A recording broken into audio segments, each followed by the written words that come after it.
وہی ہوتا ہے سائل آقا۔ عظمتیں اس لیے کونین میں قرآن کو ملی، عظمتیں اس لیے کونین میں قرآن کو ملی کہ وہ بیان کرتا ہے وہ تیرے فضائل آقا، کہ بیان کرتا ہے وہ تیرے فضائل آقا۔ قافلہ دل کا اگر آپ کی جانب رواں، قافلہ دل کا اگر آپ کی جانب رواں، کیسے ہو سکتی ہے دنیا کہیں آئے آقا، کیسے ہو سکتی ہے دنیا کہیں آئے آقا۔ آیتیں جس قدر اللہ نے نازل کی ہیں، وہ آیت قرآن مجید کی بھی ہیں اور بہت ساری دوسری آیات ہیں۔ آیتیں جس قدر اللہ نے نازل کی ہیں ان کی تعبیر براہیم و دلائل آقا۔ آیتیں جس قدر اللہ نے نازل کی ہیں ان کی تعبیر براہیم و دلائل آقا۔ تیرے شاخ میں خالق کو، تیرے شاخ میں خالق کو تصوف یہ ہے صرف وہ جانتا ہے تیرے فضائل آقا، صرف وہ جانتا ہے تیرے فضائل آقا۔ دیکھ کر جن کو ہوا خالق یکتا کے خود، دیکھ کر جن کو ہوا خالق یکتا کے خود، کبھی دکھلائیے ہم کو ہوشمائے آقا، کبھی دکھلائیے ہم کو ہوشمائے آقا۔ بے وسیلہ تیرے دربار میں آیا نہ کوئی، بے وسیلہ تیرے دربار میں آیا نہ کوئی، اس کو لاتے ہیں محبت کے وسائل آقا، اس کو لاتے ہیں محبت کے وسائل آقا۔ کیا خبر عید کے عالم میں عطائیں کیا ہوں، کیا خبر عید کے عالم میں عطائیں کیا ہوں، آپ کی یاد سے سوچے ہیں مسائل آقا، آپ کی یاد سے سوچے ہیں مسائل آقا۔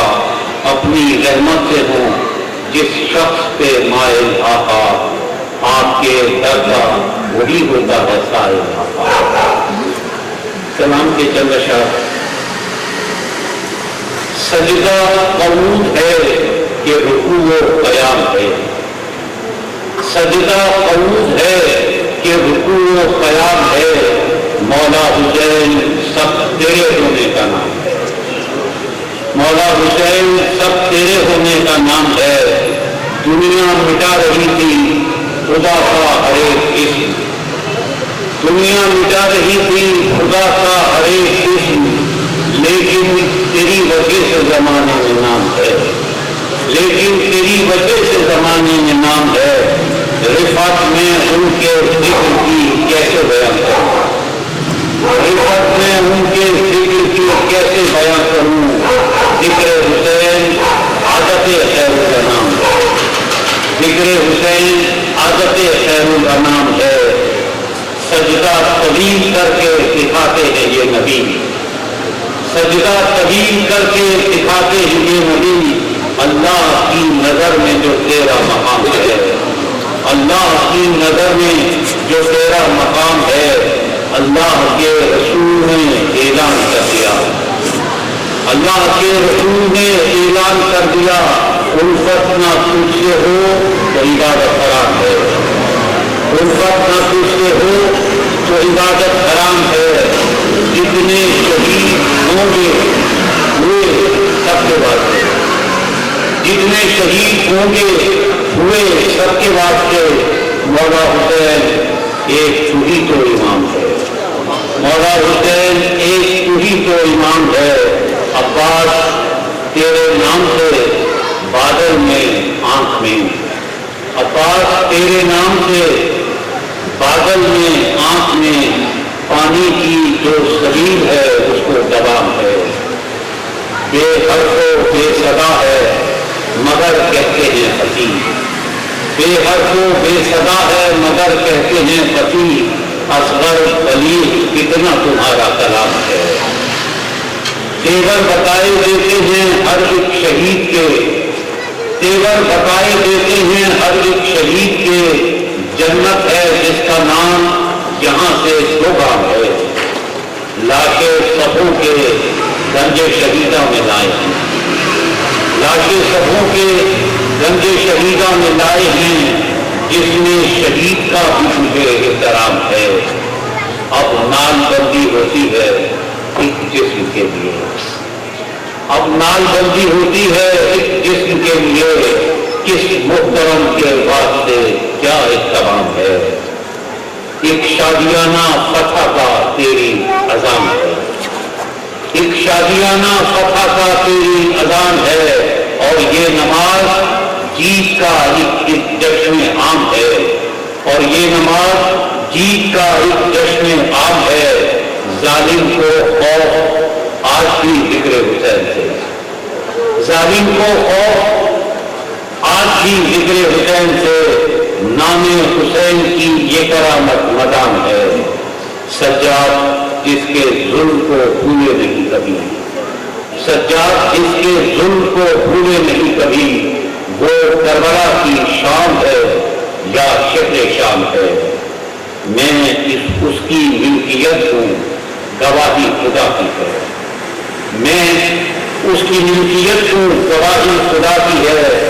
مولا حسین جو تیرے در کا غلام ہے، دنیا ہو آخرت ہو ابتلا کے فرحت، دنیا ہو آخرت ہو ابتلا کے فرحت۔ اے سیدہ کے لال مجھے تجھ سے کام ہے، اے سیدہ کے لال مجھے تجھ سے کام ہے۔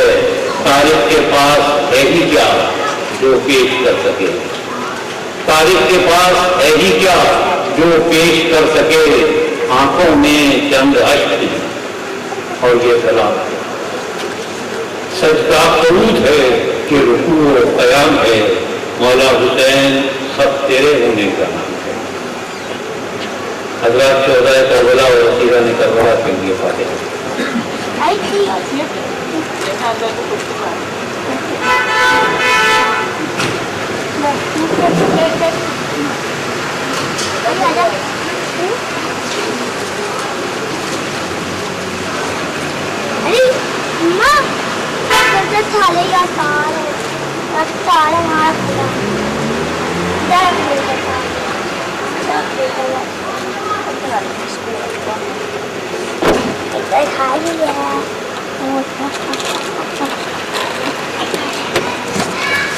یہاں پہ میری طرح تو کو یہ پورا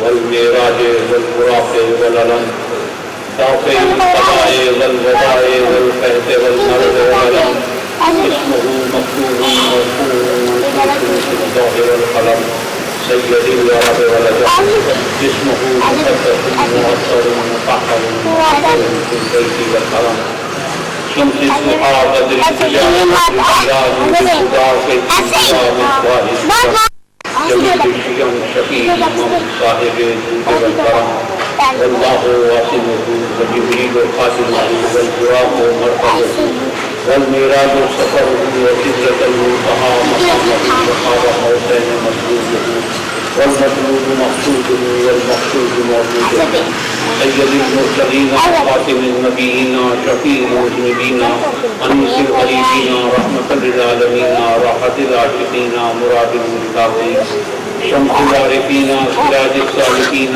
مصباح المسلمين الفقراء والغرباء والمساكين سيد الثقلين وكيل الحرمين إمام القبلتين وسيلتنا في الدارين صاحب خالق حسين محبوب رب المشرقين ورب المغربين جد الحسن والحسين مولانا ومولانا القاسم محمد وآله الطيبين الطاهرين المعصومين أما بعد فقد قال الله سبحانه في كتاب المبين وأصدق الصادقين بسم الله الرحمن الرحيم وَإِذَا سَأَلَكَ عِبَادِي عَنِّي فَإِنِّي قَرِيبٌ أجيب الدعوة الداعي إذا دعاني فليستجيبوا إلى يؤمنوا بي لعلهم يرشدون صدق الله العظيم.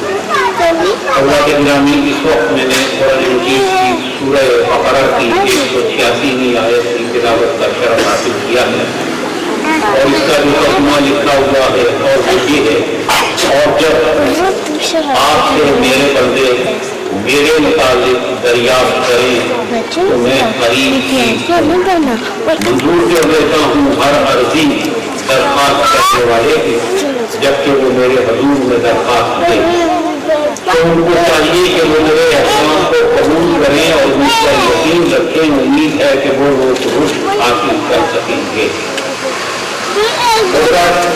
اس آیت مبارکہ پر جو گفتگو کرنی ہے وہ یہ ہے کہ اللہ تعالیٰ یہ فرما رہا ہے اس آیت مبارکہ کی روشنی میں کہ جب میرا بندہ میرے بارے میں حضور صلی اللہ علیہ وآلہ وسلم سے سوال کرے، بندہ کس کا ہو؟ اللہ کا ایسا بندہ ہو جسے اللہ مانے کہ میرا بندہ ہے، ورنہ تو کائنات کی ہر شے اس کی تکلیف ہے، اس کی بندہ اس کا بندہ ہے، ہر شے اس کی تکلیف، ہر شے اس کی بندگی کرتی ہے، لیکن بہت کم ہستیاں ایسی ہیں جنہیں اللہ مانے کہ ہاں یہ میرے بندے ہیں۔ وہ جو اللہ کے بندے ہیں وہ حضور صلی اللہ علیہ وسلم کی بارگاہ میں جا کر مانگے، کیا مانگے؟ سوال کریں۔ سوال کس کا کریں؟ اللہ کا۔ یہ سوال کریں کہ اللہ کہاں ہے، اللہ مل جائے، تو اللہ فرما رہا ہے انی فانی قریب، میں وہی ہوتا ہوں، میں مل جاتا ہوں۔ شرط کیا ہے؟ شرط یہ ہے کہ بندہ میرا ہو، میرا بندہ ہو اور بارگاہ رسالت میں جا کر میرے بارے میں سوال کرے، تب میں مل جاتا ہوں۔ اور صرف ملتا نہیں، اس کی ہر درخواست کو قبول کر دیتا ہے، جو بھی وہ درخواست کرے، جو بھی وہ التجا کرے، جو بھی وہ دعا کرے، وہ اللہ مان لے گا۔ اللہ فرما رہا ہے کہ میں مان لوں گا، لہٰذا اسے چاہیے کہ وہ میرے احکام کو قبول کرے اور اس پر یقین رکھے اور اسے رشد و ہدایت میسر آ جائے۔ بہت سی شرائط اللہ تعالیٰ نے اپنے بندوں کے لیے رکھی، بہت سی شرطیں۔ ایک تو اللہ کا بندہ ہونا کوئی آسان سی بات نہیں، میں نے آپ سے گزارش کی یوں کے عام میں ہر کوئی اللہ کا بندہ، وہ اللہ سے مانے یا نہ مانے، اللہ کا بندہ ہے، اللہ کی تکلیف کو دے، لیکن وہ اللہ سے کرنا، اللہ کو بڑی چیز ہے۔ ہم کب مانتے ہیں؟ ہم آپس میں یہی کرتے رہتے ہیں بہت سے مقامات پر کہ بندے کو دیکھتے ہیں اور کہتے ہیں یار بندہ بن، تو اس کا مطلب ہے کہ اس کے اعمال بندگی کے مطابق نہیں ہوتے تو ہم کہتے ہیں بندہ بن، تو بندہ نہیں ہے اللہ کا، ہم یہ کہتے ہیں۔ اور جب ہمارے معیار کے مطابق کوئی بندہ نہیں ہوتا تو اللہ کا معیار تو اللہ کا ہے، اللہ کے معیار کے مطابق جو بندہ ہو اللہ کا، اس کے لیے یہ شرط ہے کہ وہ جائے بارگاہ رسالت میں، بارگاہ رسالت میں جائے کس تلاش میں؟ اللہ کی تلاش میں، سوال کرے جا کر، سوال کیا کرے؟ اللہ کا سوال کرے۔ تو یاد رکھیے کہ یہ جو چھوٹی موٹی التجائیں ہوتی ہیں یہ تو کہ ہمیں پیسہ مل جائے، ہمیں اولاد مل جائے، ہمیں گھر مل جائے، ہمیں سکون مل جائے، ہمیں یہ مل جائے، یہ چھوٹی چھوٹی التجائیں، یہ سب عطا کرنے والا اللہ ہے، اور اگر میری یہ درخواست ہو تو مجھے اللہ مل جائے، تو اس کا مطلب ہے سب چیزیں مل گئی ہیں۔ حضور صلی اللہ علیہ وسلم کے لیے سعدی نے کہا تھا کہ مصطفیٰ راضی نہ شو الا بازار، حضور صلی اللہ علیہ وسلم کی ذات اقدس وہ بات ہے کہ وہ صفات پر راضی نہیں ہوتی، اسے ذات چاہیے۔ تو وہ لوگ جو اللہ کی ذات کو طلب کرتے ہیں تو ذات ہی بارگاہ رسالت سے ملے گی، چاہے وہ بشر سے جو وہ بندگان خدا ہو۔ بندگان خدا ہوں اور جا کر حضور صلی اللہ علیہ وسلم کی بارگاہ میں التجا کریں. تو التجا کرنی بارگاہ رسالت میں التجا کرنی بارگاہ حضور صلی اللہ علیہ وسلم نے اپنی درخواستوں کو پیش کرنا یہ اللہ کا حکم ہے کہ اس بارگاہ میں پیش کرو گے تو باوقات ہوگے ورنہ بے مراد رہو. اور وہاں جا کر کچھ بھی پیش کرو, چاہے مجھے مان لو, میں بھی نہیں جاؤں. اللہ فرما رہا ہے بارگاہ رسالت میں جاؤ, وہاں جا کر التجا کرو, وہاں جا کر مانگو, چاہے مجھے مانگو, میں بھی نہیں جاؤں. کوئی التجا ہے, کوئی درخواست ہے, کچھ بھی ہے, جو چاہے مانگ لو.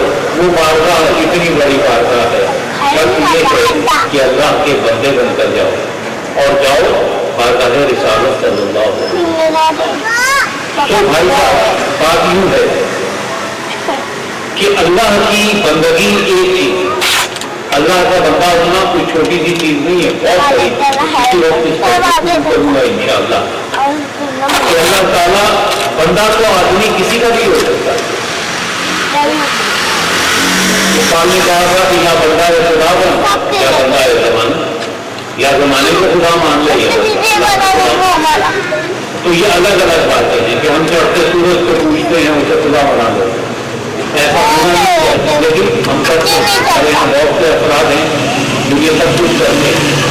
تو اللہ کی بندگی کے لیے ویسے تو قرآن مجید میں یہ بھی ہے کہ اب وہ طاغوت بھی ہو, شیطان کی بندگی, جو شیطان کی پیروی کرے وہ شیطان کا مانے, جو اللہ کی پیروی کرے مانے وہ اللہ کا, اور جو اللہ کے تمام احکامات کو مان لو اس کے باوجود اس کے لیے ضروری ہے کہ وہ بارگاہ رسالت صلی اللہ علیہ وسلم میں حاضر ہو کر التجا کرے.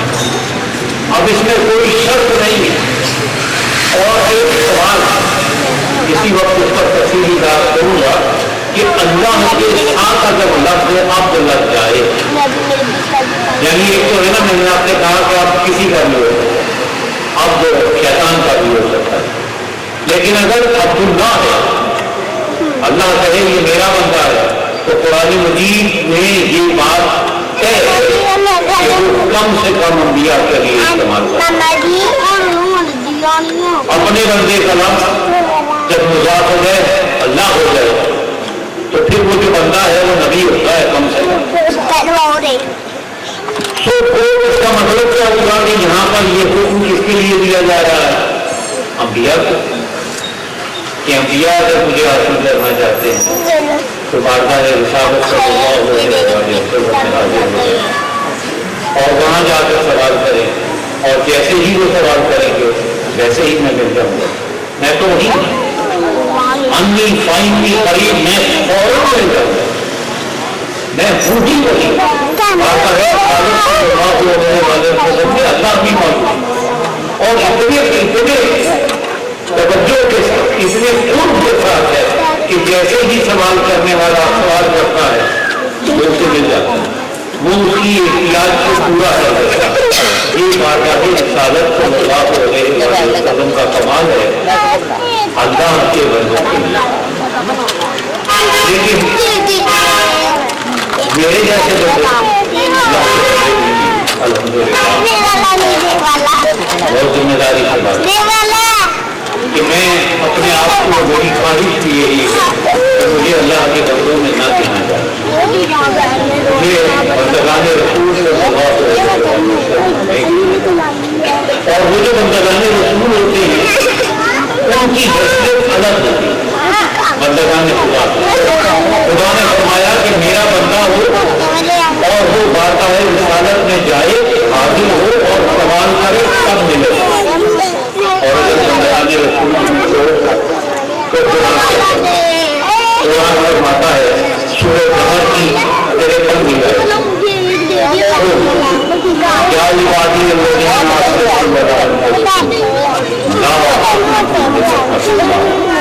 ان اللہ یغفر الذنوب جميعا انہ هو الغفور الرحیم. اللہ فرما رہا ہے کہ یا رسول اللہ صلی اللہ علیہ وسلم آپ فرمائیے اے میرے وہ بندوں جنہوں نے اپنی جانوں پر ظلم کر دیا، کوئی غلطی سرزد ہو گئی، کوئی گناہ سرزد ہو گیا، لیکن بندگان رسول ہیں ان کے لیے اللہ تعالیٰ کہ آپ فرمائیے اے میرے وہ بندوں جنہوں نے اپنے اوپر زیادتیاں کرنی ہیں، اللہ کی رحمت سے وہ تمام گناہوں کو یک بار ہی معاف کر دے گا، وہ تمام گناہوں کو یک بار ہی معاف کر دے گا، واقعی وہ بڑا وقت ہے۔ یہاں پر جو بندگان رسول ہیں انہیں التجا کی ضرورت ہے۔ بندگان رسول جو ہیں تو حضور صلی اللہ علیہ وسلم سے جو نسبت ہے وہ اتنی قوی نسبت ہوتی ہے کہ اگر ان سے نسبت ہے تو پھر التجا کی بھی حاجت نہیں ہے۔ اللہ کا اعلان، اور یہ اعلان ان لوگوں کے لیے ہے جن سے غلطیاں سرزد ہوئی، ان سے غلطیاں سرزد نہیں ہوئی، ان کے لیے پتہ نہیں بات کیا ہے، ان کے درجات کیا ہے ہم نہیں جانتے۔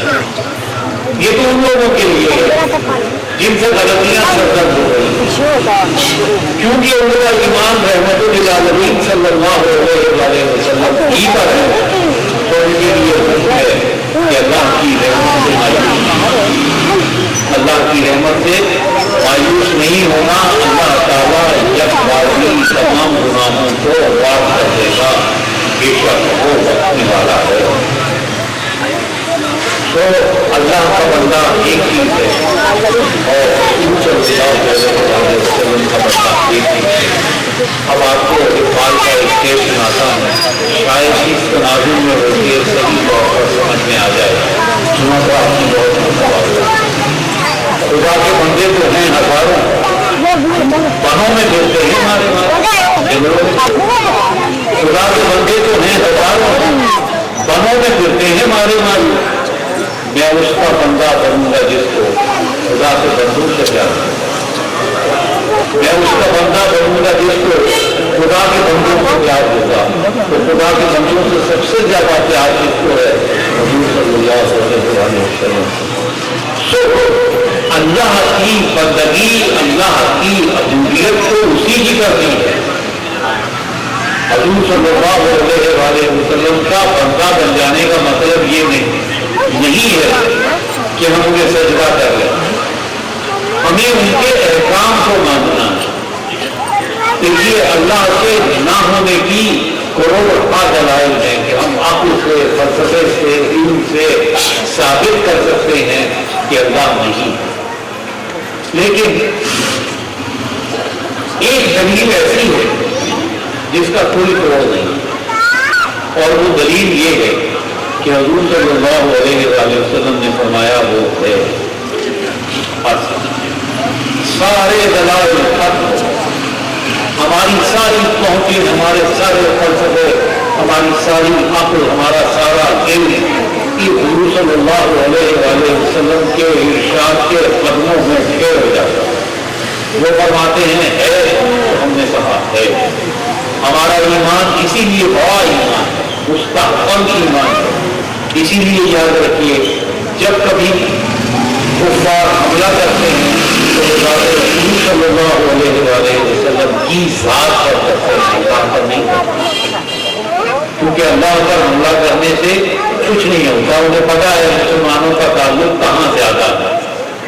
حضور صلی اللہ علیہ وسلم اور حضور صلی اللہ اور وہ تمام ہستیاں جن سے انہوں نے کیا ہے، مسلمان ہونے کے لیے یہ ضروری ہے کہ ہم حضور صلی اللہ علیہ وسلم سے محبت کریں، اور وہ محبت اتنی شدید ہونی چاہیے کہ کائنات کی ہر شے سے زیادہ، اپنی جان سے زیادہ ہم اپنی جان ان کے نام پر قربان کر دیں تو یہ کوئی بات ہی نہیں، ہماری جان کی اوقات کیا ہے۔ ہمیں یہ یاد رکھنا چاہیے کہ حضور صلی اللہ علیہ وسلم کی ذات اقدس سے اگر ہم اتنی محبت نہیں کرتے تو ہم مسلمان ہی نہیں ہیں۔ اب مسلمانوں میں ایک طریقہ ہے اور وہ طریقہ بہت درست طریقہ ہے، اور وہ طریقہ یہ ہے کہ ہم سنت پر عمل کرنے کی کوشش کرتے ہیں، حضور صلی اللہ علیہ وسلم کی پیروی کی، ان کی اتباع کی کوشش کرتے ہیں۔ نماز کیا ہے؟ نماز میں ہم مثلاً آپ یوں سمجھ لیجیے کہ قرآن مجید میں حکم ہے کہ نماز پڑھو، تو نماز پڑھو کیسے؟ یہ تو قرآن میں لکھا ہی ہے، نہ یہ بتایا گیا کہ کتنی رکعت پڑھو، کس وقت میں پڑھو۔ اس کا تو تھوڑا سا تعین ہو جائے گا قرآن سے کہ کس وقت میں پڑھو، لیکن کتنی پڑھو، کیسے پڑھو، سجدہ کرو کہ نہ کرو، سجدہ اگر کرو تو اس میں کیا کرو، رکوع کرو کہ نہ کرو، کرو تو کیا کرو، اس میں کیا پڑھو، کتنی بار پڑھو، سب کچھ تو نہیں ہے قرآن میں۔ تو ہم جب نماز پڑھتے ہیں تو ہم کیا کرتے ہیں؟ ایک تو اللہ کے حکم کو پورا کرتے ہیں، اور دوسرے یہ ہے کہ اتباع کرتے ہیں حضور صلی اللہ علیہ وسلم۔ ہمارے بڑوں نے بتایا کہ حضور صلی اللہ علیہ وسلم نے اس طرح نماز ادا کی، ہم اس کی نقل کرتے ہیں۔ تو حضور کی نقل کرنے کو سب سے اعلیٰ عبادت کہا جاتا ہے۔ وہ کوئی سی بھی نقل، وہ کوئی سی بھی نقل کہا جاتا ہے کہ حضرت عمر ایک مرتبہ جب حج پر گئے تو انہوں نے حجر اسود کو دیکھا اور کہا کہ تو ایک پتھر ہے، لیکن تجھے بوسہ دینا ضروری ہے کہ حضور صلی اللہ علیہ وسلم نے تجھے بوسہ دیا، تو اس پتھر کا احترام کرنا پڑے گا۔ اگر انہوں نے احترام کیا، اگر انہوں نے اسے بوسہ دے دیا، پتھروں کا احترام کرنا آسان نہیں، کیونکہ پتھر آپ کو روکتا نہیں ہے کچھ کام کرنے میں۔ کچھ ہستیاں ایسی ہیں جن سے حضور نے محبت کی، جن کو ایک مرتبہ نہیں سینکڑوں مرتبہ بوسہ دیا، ایک مرتبہ نہیں سینکڑوں مرتبہ بوسہ دیا۔ ان کا ادب اور احترام کرنا ہمارے لیے کیا ہوگا؟ حجر اسود کا احترام کرنا آسان ہے، حجر اسود میں روکتا نہیں کہ وہ ہستیاں ان کی تعلیمات روک دیتی، یہ نہیں کرنا، ورنہ ہمارے نہیں ہے۔ یہ کرو گے تو ہمارے ہو، یہ نہیں کرو گے تو ہمارے نہیں ہے، وہ روکتی ہیں۔ تو انہیں ماننا، ان کا ادب و احترام کرنا، ان کی تعلیمات پر چلنا ذرا مشکل ہوتا ہے، لیکن وہ جو صاحب ایمان ہوں گے وہ اس پر عمل کریں گے، یقیناً کریں گے۔ حضور صلی اللہ علیہ وسلم کے ایک دوسرے کو یاد رکھنا بھی بہت بڑی بات ہے، لیکن وہ ہستیاں جن پر حضور صلی اللہ علیہ وسلم کے بوسوں کی بارش ہے، جن پر بوسوں کی برسات رہی ہے حضور صلی اللہ علیہ وسلم، ان ہستیوں کے ادب اور احترام کا کیا کہنا ہم سوچ بھی نہیں سکتے۔ اور صرف یہ نہیں ہے کہ انہوں نے بوسہ دیا، صرف یہ ہے کہ ساتھ میں یہ بھی ہے کہ انہوں نے حکم دیا کہ دیکھو ان کا ادب کرنا، دیکھو ان کا احترام کرنا، جس نے ان کا دل دکھایا، ان کا دل دکھایا، اس نے میرا دل دکھایا، جس نے ان سے صلح کی اس نے مجھ سے صلح کر دی، جس نے ان سے محبت کی اس نے مجھ سے محبت کر دی، جس نے ان سے جنگ کی اس نے مجھ سے جنگ کی۔ سو حضور صلی اللہ علیہ وسلم نے چند ہستیاں جن کے لیے یہ ارشادات فرمائے، اور وہ ارشادات ایسے ارشادات ہیں کہ ایک طرف ہمارے لیے ان کا ادب اور احترام لازم ہے، دوسری طرف ان ہستیوں کے اپنے تقاضے ہیں کہ وہ ایسے سانچے میں ڈھلی ہوئی ہے، ان کی خلقت ہی ایسے ہوئی ہے، وہ بنائی ہی ایسے گئی ہے کہ وہ اللہ اور حضور صلی اللہ علیہ وسلم کے احکام کی خلاف ورزی ممکن نہیں ہے۔ اس سے خلاف ورزی کو بہت دور کا لفظ استعمال کر دیا، اس سے سرے منہ کا مطلب ہے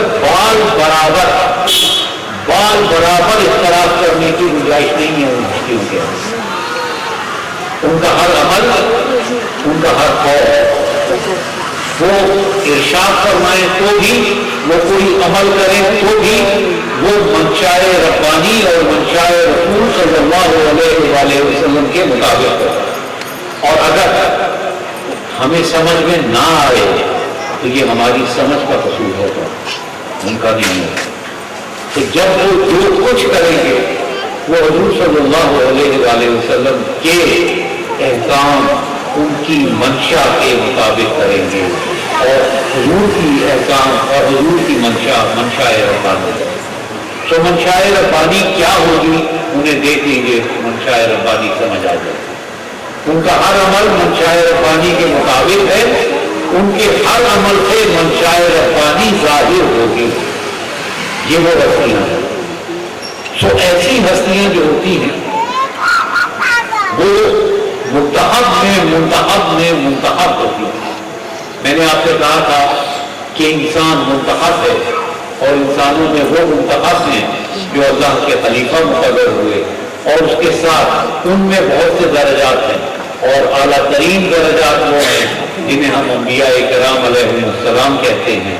اور ان میں کچھ ہستیاں ایسی ہیں جہاں پر انبیاء کرام علیہ السلام جا کر سوال کرتے ہیں، جن پر ایمان لاتے ہیں، جن کی وجہ سے پاتے ہیں، جن کی وجہ سے ان کی نبوتیں چلتی ہیں، جن کی وجہ سے ان کی کتاب کی تصدیق ہوتی ہے. ساری اس ہستی نے اگر کچھ لوگوں کا تعارف کروایا ہوگا، اگر وہ کسی ہستی کا تعارف کرواتی ہے تو وہ ہستیاں کائنات کی اعلیٰ ترین ہستیاں بن جائیں، اور ان کی پیروی کرنا، ان سے محبت کرنا، ان کا ادب و احترام کرنا ہر ایک پر فرض ہو جائے گا دین مصطفی کے حوالے سے صلی اللہ علیہ وسلم. اگر اس دین سے تعلق نہیں ہے تو الگ بات، لیکن اگر اس دین کے دائرے میں ہے تو اس دین کے دائرے میں یہ بات طے ہے کہ مرکز و محور حضور صلی اللہ علیہ وسلم کی ذات اقدس ہے، اور وہ ذاتیں ہیں جن کو حضور صلی اللہ علیہ وسلم مرکز و محور بنا. اصل میں ہوتا کیا ہے؟ ہوتا یہ ہے کہ ہم بہت آسانی سے ایک لفظ جانتے ہیں.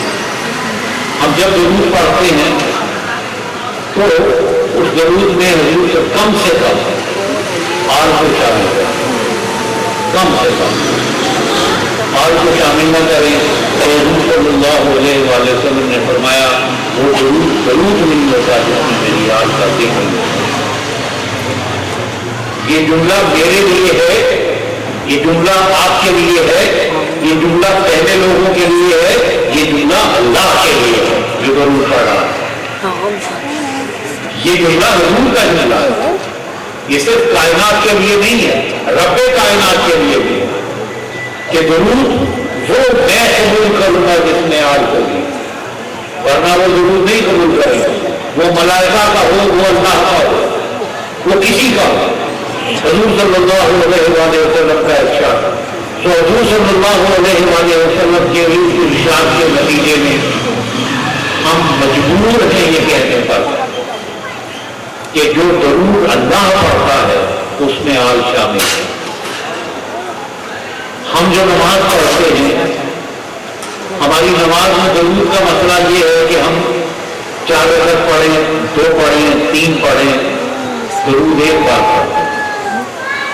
جہاں درود پڑھتے ہیں وہاں نماز مکمل ہو جاتی ہے. بعد کی دعا اور سلام پھیرنا یہ صرف اعلان ہے نماز کے خاتمے میں، ورنہ نماز مکمل ہو گئی.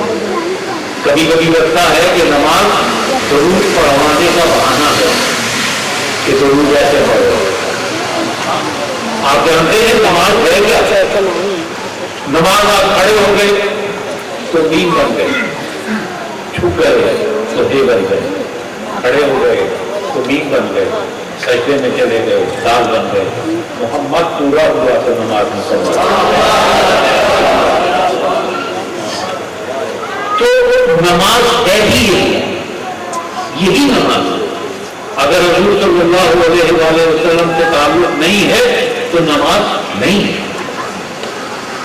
تو میں آپ سے عرض یہ کر رہا ہوں کہ نماز میں جو ہم درود پڑھتے ہیں اس درود میں بھی آل کا ذکر کرتے ہیں. اور اس درود میں جیسے ہم عرف عام میں درود ابراہیمی کہتے ہیں آل ہی کا ذکر آتا ہے. ہم بعد میں اس میں اضافے کرتے ہیں, اس میں صحابہ, اس میں علماء, اس میں ازواج, سارا کچھ پھیلا دیتے ہیں پوری کائنات میں. مجھے نہیں پتا کہ یہ پھیلانا جائز ہے یا ناجائز ہے. میں یہ جانتا ہوں کہ اللہ نے جب حضور صلی اللہ علیہ وآلہ وسلم پر سلام بھیجا تھا معراج شریف میں, تو حضور صلی اللہ علیہ وسلم نے فرمایا تھا السلام علینا. اللہ نے صرف حضور کر دیا السلام, صرف حضور صلی اللہ علیہ وسلم. السلام علیکم ایھا النبی ورحمۃ اللہ وبرکاتہ. اے نبی رحمت, اے نبی برکت, آپ پر سلام. انہوں نے کہا السلام علینا, ہم پر سلام. السلام علینا وعلی عبادہ الصالحین, اور تمام صالح عبادت گزاروں پر سلام. یہ سلام جو ہم ایک دوسرے کو سلام کرتے ہیں اس سے بڑا کوئی لفظ ہمارے پاس نہیں ہے. یہ جو گڈ مارننگ قسم کے لفظ ہیں, صبح بخیر قسم کے لفظ ہیں, یہ معنی پورے نہیں کرتے. السلام میں وہ اتنی باتیں موجود ہیں, اتنی باتیں موجود ہیں کہ ہم سوچ نہیں سکتے. السلام کے معنی یہ ہے کہ آپ پر سلامتی ہو. آپ پر سلامتی ہو کا مطلب ہے کہ مجھ سے آپ کو نقصان نہیں پہنچے گا. اس کی ایک معنی یہ ہے کہ میں آپ کے لیے دعا ہوں کہ اللہ آپ پر سلامتی مانی کرے, میں آپ کا خیر خواہ. تو اللہ کو اور اس طرح کی ساری دعائیں اس کے اندر شامل ہیں صرف السلام علیکم میں. اور یہ لفظ وہ ہے جو اللہ نے حضور صلی اللہ علیہ وسلم کے لیے استعمال کیا اور حضور صلی اللہ علیہ وسلم نے اس کو عام کر دیا. میں پھر وہ حدیث پڑھتا ہوں جو میں نے ان 2-3 دنوں میں کئی بار پڑھی ہے کہ حضور صلی اللہ علیہ وسلم نے ارشاد فرمایا کہ اللہ عطا کرنے والا ہے, میں تقسیم کرنے والا ہوں. تو سلام اللہ نے حضور کا بھی, حضور نے تقسیم کر. تو آپ اس ضرور کو پھیلانے جتنا پھیلا سکتے ہیں, لیکن جب سمجھیں گے سمیٹیں گے تو حضور صلی اللہ علیہ وسلم اور کیا اس سے کم نہیں سمجھا. ٹھیک ہے, تو حضور صلی اللہ علیہ وسلم کی اعلی افعال علیہ وسلم کو محبوب ہیں. ہم یہ کہتے ہیں نا کہ ہم ایمان کی شرط, میں نے آپ سے کہا کہ یہی ہے کہ انسان کو حضور صلی اللہ علیہ وسلم سے محبت ہو, ہر شے سے زیادہ, اپنی جان سے زیادہ. اور وہ ہستیاں جن سے حضور محبت کریں ان کا ہمارا کوئی موازنہ تو نہیں. ان کا ہمارا تو موازنہ یہ ہے کہ ایک ذات رسول ہے صلی اللہ علیہ وسلم جو مشترک ہے, ہماری محبوب ہے, ان کے وہ محبوب ہیں. تو وہ کتنی بڑی ذات ہے, وہ کتنی بڑی ذات ہے. اور ان ذاتوں کے ساتھ اگر ہم کوئی غلط بات ہمارے ذہن میں آ جائے تو گویا ہم نے حضور صلی اللہ علیہ وسلم کو ناراض کر دیا, رحمت عالم صلی اللہ علیہ وسلم کو ناراض کر دیا. اور اگر وہ برداشتہ ہو گئے, اللہ فرماتا ہے کہ جسے میں گمراہ کروں اسے کون ہدایت دے. سو پھر اللہ اسے گمراہ کر دیتا ہے, اور ایسا گمراہ کرتا ہے, ایسا گمراہ کرتا ہے کہ توبہ کے تمام دروازے اس کے لیے بند ہو گئے. اسے یہ شعور بھی نہیں رہتا کہ مجھ سے کیا غلطی تھی, بس وہ پھر اسلام سے دور ہوتا چلا جاتا. اور کئی اوقات ایسا ہوتا ہے کہ وہ خود کو اعلیٰ سے اعلیٰ سمجھنا شروع کر دیتا ہے, خود اللہ بن جاتا ہے. یہ گمراہی کی آخری منزل. اور اس گمراہی کی آخری منزل پر یزید ملعون ہے، جو اپنے آپ کو یہ سمجھ رہا ہے کہ وہ سب سے بڑی ہستی ہے۔ اور اس نے ایک شعر کہا ہے، وہ شعر اس کا ایمان سے خارج ہو جانے کے لیے کافی ہے، اور وہ شعر یہ ہے کہ وہ لوگ جو ہے نا، وہ تو ذات رسول صلی اللہ علیہ وآلہ وسلم کو کیا سمجھنا ہے، وہ اپنے حوالے سے سمجھتے ہیں، وہ تو قبیلوں کے حوالے سے دیکھتے ہیں۔ اس نے شعر میں یہ کہا ہے کہ بنو ہاشم پر ناؤذ باللہ من ذالک کوئی وحی نہیں آئی تھی، یہ دنیا کمانے کا ایک ذریعہ تھا۔ تو جو آدمی یہ مانتا ہو وہ کہاں کا کچھ بھی ہو سکتا ہے، میں مطلب کو میں یہ سمجھتا ہوں کہ اگر میں اسے سور کروں تو سور احتجاج کرے گا کہ میں اتنا ذلیل نہیں ہوں، تو میرے پاس کوئی لفظ نہیں ہے اس کے لیے۔ تو وہ اتنا گھٹیا شخصیت ہے، اتنی گھٹیا شخصیت ہے کہ اس نے امام حسین علیہ السلام سے بیعت کرنے کا ارادہ کیا کہ میں ان سے بیعت لے لوں، اور یہ جانتے ہوئے کیا کہ اگر یہ بیعت کر لیں تو پھر سب نے بیعت کر لی۔ سب نے بیعت کر لی کا مطلب جو ہے وہ سب نے بیعت کر لی کا مطلب بہت بڑا مطلب ہے۔ مجھے نہیں پتا کہ اس خبیث کو یہ علم تھا یا نہیں تھا، لیکن ہمیں تو علم ہے کہ اگر وہ بیعت کر لیں تو پھر باقی کیا بچے، کچھ نہیں بچے گا۔ تو امام علی مقام علیہ السلام بیعت کیسے کر سکتے؟ نہیں کرتے۔ ان پر اس محبت، اس نمائندگی، اس منصب، اس وراثت سب کا بوجھ ہے، ان کی ذمہ داری ہے، ان کا فرض ہے، ان کے اعمال سے منشائے ربانی ظاہر ہونی ہے۔ تو منشائے ربانی یہی ہے، ظاہر ہے کہ حق کبھی باطل کی بیعت نہیں کرتا، حق کبھی باطل کی بیعت نہیں کرتا، حق کبھی باطل کی بیعت نہیں کر سکتا۔ لہذا امام علی مقام نے بیعت سے تو انکار کر ہی دیا سیدھا سا۔ ان کے طریقے کار یہ ہیں کہ اس طریقے سے، اس طریقے سے، یہ ظلم کر کے، یہ ایسا کر کے، شاید یہ مجبور ہو جائیں۔ اس نے اپنی طرف سے یہی سوچا ہوگا، اور یہ وہ ہستیاں ہیں کہ جب قرآن یہ کہتا ہے کہ جب شیطان نے یہ کہا تھا، شیطان نے یہ کہا تھا کہ اللہ میں تیرے راستے پر بیٹھوں گا اور تیرے بندوں کو بھٹکاؤں گا، تو اس وقت اس نے یہ کہا تھا کہ ان لوگوں کو نہیں، علاوہ ان کے جنہیں تو نے مخلص کر لیا۔ تو شیطان کو علم ہے کہ کچھ ہستیاں ہیں جن پر بات نہیں چل سکتا، یہ شیطان سے بڑے شیطان ہیں۔ شیطان کا لفظ بھی ان کے لیے چھوٹا ہے، ابلیس کا لفظ بھی ان کے لیے چھوٹا ہے، یہ اس سے بڑے ہوئے اپنی خباثتوں میں، اپنی نحوستوں میں، یہ اس سے بڑے ہوئے کہ یہ اس ہستی سے سوال کر رہے ہیں، اور ایک ایسا سوال کر رہے ہیں جس کے جواب کے، اور اس کی جواب کے متمنی ہے کہ ان کی منشا کے مطابق جواب آ جائے۔ تو امام علی مقام اپنے پورے گھرانے کے ساتھ کربلا میں، اس نے اپنی حکمت کی ہے، اس کی اپنی حکمت ہے، یہ حکمت ربانی ہے۔ امام علی مقام کربلا میں موجود ہیں، اور یہاں انہوں نے شکست و فتح کے معنی بدل دیے، یہاں انہوں نے معنی بدل دیے۔ جسے تو شکست کہتا ہے وہی تو فتح ہے، جسے تو فتح کہتا ہے وہی تو شکست ہے۔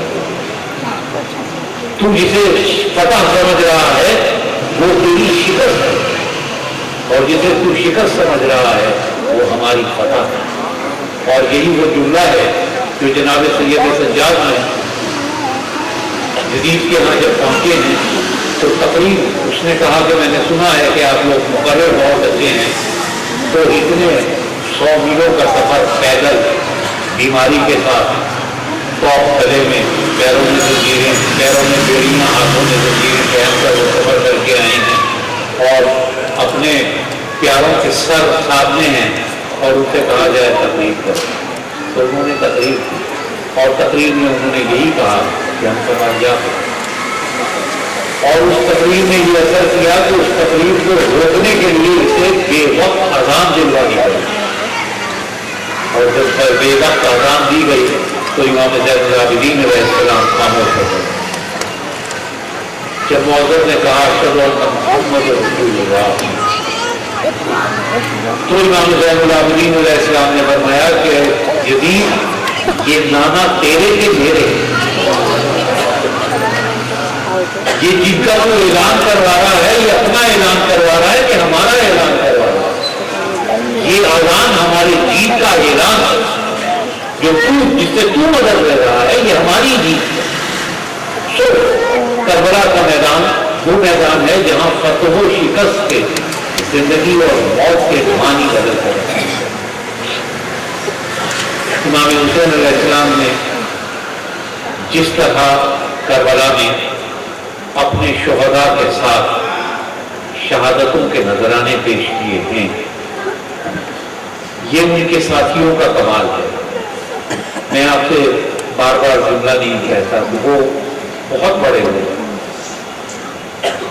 وہ جو امام حسین علیہ السلام کے ساتھی ہیں، امام کی تو بات چھوڑے، وہ تو امام ہے، وہ بہت بڑے لوگ ہیں جو امام کے ساتھی ہیں۔ اور اگر آپ میری ایمان کی سنیے تو میں خدا کے جلال کی قسم کھا کر کہتا ہوں کہ ان میں سے ہر ایک فرد اس لائق ہے کہ اگر وہ اپنا جلال دکھائے تو فوج یزید کو تہس نہس کر سکتا ہے، لیکن وہ یہ نہیں کر رہا، کیوں نہیں کر رہا؟ بڑے کے سامنے قوت نہیں دکھاتے۔ یہ امام علیہ السلام کی شان میں گستاخی کے مترادف ہے۔ امام نہیں دکھا رہے ہیں، کیسے دکھاتے ہیں؟ سو تمام کے تمام حضرات اپنی تمام قوتوں کو سمیٹے ہوئے ہیں، اپنے تمام جو کرامتیں ان کی وجود میں موجود ہیں ان کو سنبھالے ہوئے۔ یہ بہت بڑا اختیار ہو جو بظاہر بڑا اختیار نہیں نظر آ رہے کرنا، بہت بڑا اختیار ہے، اور انہوں نے صرف یہ کیا ہے کہ امام علی مقام پر اپنی جانوں کے نذرانے پیش کیے ہیں۔ میں نے آپ سے کہا تھا یہ سوچتے ہوئے پیش کیے ہیں کہ ہماری جان دینے سے ان کی جان نہیں بچے گی، ہماری جان دینے سے ان کی جان نہیں بچے گی، لیکن پھر بھی محبت کا تقاضا ہے کہ جان دو، حاصل کچھ نہیں ہے لیکن جان دینی ہے، اور یہ محبت ہے اور یہ مودت ہے، اور اس مودت کے لیے ہر آدمی حق مودت پورا کر رہا ہے۔ مودت کی آیت پھر کسی وقت صحیح، تو ہر آدمی مودت کو پورا کر رہا ہے، اور اس مودت کا اطلاق صرف غیروں پر نہیں ہے، اپنوں پر بھی ہے۔ امام حسین علیہ السلام کی بہن جناب زینب کبریٰ صلی اللہ علیہ وسلم اپنے دونوں بیٹوں کو سجا کر دیکھتے امام کے پاس حاضر ہوتے ہیں، امام جان جنگ کی اجازت دی، تو امام حسین علیہ السلام نے کہا کہ بیٹا ماں سے اجازت تو لے آؤ، تو کہا کہ انہوں نے ہی تو سجا کر بھیجا، یہ جو ہمارے ہتھیار لگائے ہیں یہ ہماری ماں ہی نے لگائے۔ تو دونوں صاحبزادے حضرت عمر اور حضرت محمد جنگ کے لیے روانہ ہوئے، جنگ کی، شہید ہوئے، ان کی لاشیں امام حسین علیہ السلام لے کر آئے۔ کہا جاتا ہے کہ جب سب لاشیں مکمل ہو گئیں، سب شہادتیں مکمل ہو گئیں، تو 2 لاشیں ایسے تھے جن پر کوئی نہیں لے رہا، محمد تو کسی نے پوچھا کہ کیا ان کا وارث کوئی نہیں ہے اس مجمع میں؟ تو جناب علیہ نے کہا کہ میں نے اپنے بیٹے اپنے بھائی پر مارے تھے، سب کے کسی کو دیکھا نہیں سکتے۔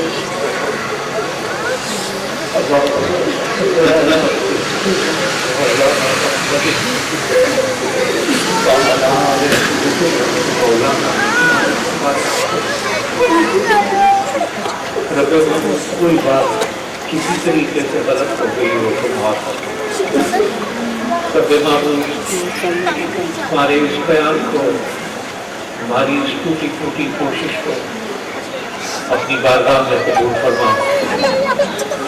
اے اللہ ہمارے جسمانی، قلبی، روحانی، معاشی، سماجی، آئینی، قومی، ملی معاملات کو حل فرما دے۔ رب معبود ہماری زبانوں کو حضور صلی اللہ علیہ وسلم کی رات کے اذکار سے معطر رکھ۔ رب معبود ہمارے سینوں کو ان کی یادوں سے آباد رکھ۔ رب معبود ہمارے ذہنوں کے ایمان کی سطح عطا فرما۔ رب معبود ہمیں حسین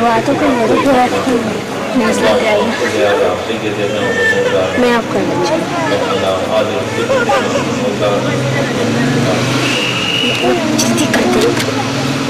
کرتی تھی